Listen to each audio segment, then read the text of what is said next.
The motorcade pulled up in front of the small brick building on the edge of the city, its shiny black cars a sharp contrast to the worn exterior of the homeless shelter.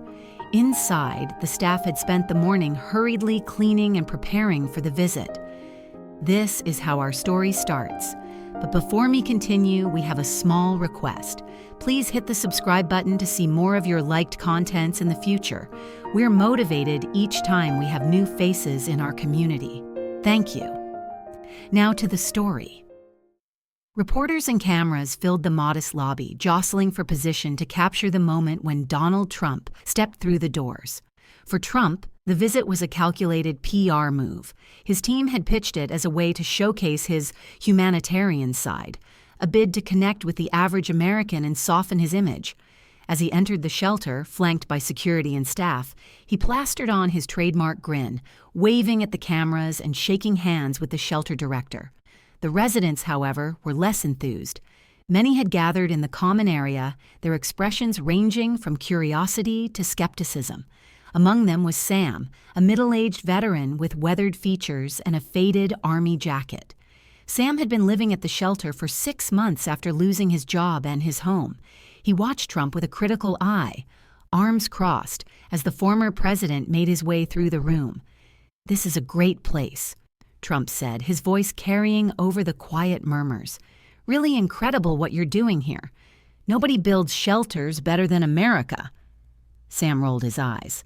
"Yeah, right," he muttered under his breath. As Trump approached, Sam's eyes met his. Something in the veteran's steady gaze seemed to give Trump pause. "What's your name?" Trump asked, extending a hand.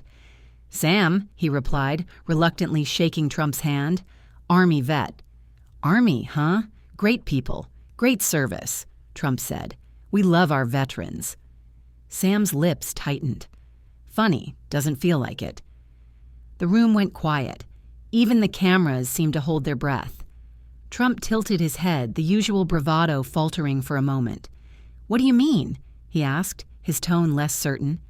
Sam straightened, his voice steady but firm. "It means I served this country for 20 years.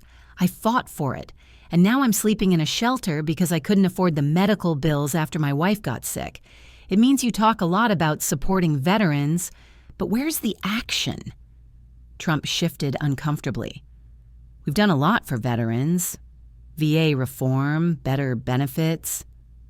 "Not for me," Sam interrupted, "or for the guy sleeping on the cot next to mine, or the single mom trying to feed her kids down the hall. Words don't mean much when you're hungry." The tension in the room was palpable. The reporters snapped photos and scribbled notes, eager to capture the moment. For a second, Trump seemed at a loss for words. Then, to everyone's surprise, he sat down on the worn couch next to Sam. "Tell me your story," he said. Sam hesitated, then began to speak. He talked about his military service, his wife's battle with cancer, the mounting medical debt, and the eventual foreclosure on their home. He described the struggle to find work after leaving the military and the shame of asking for help when there was nowhere else to turn. As Sam spoke, the bravado faded from Trump's face. He listened, his expression unusually somber. When Sam finished, Trump nodded slowly. "That's a tough story," he said. "No one should have to go through that."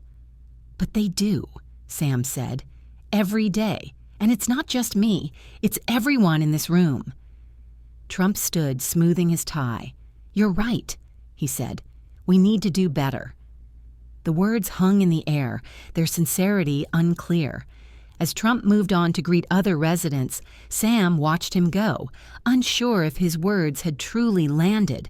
But for the first time in a long time, he felt like someone had listened, even if only for a moment.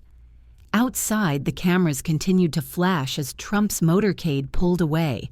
Inside the shelter, life returned to its usual rhythm.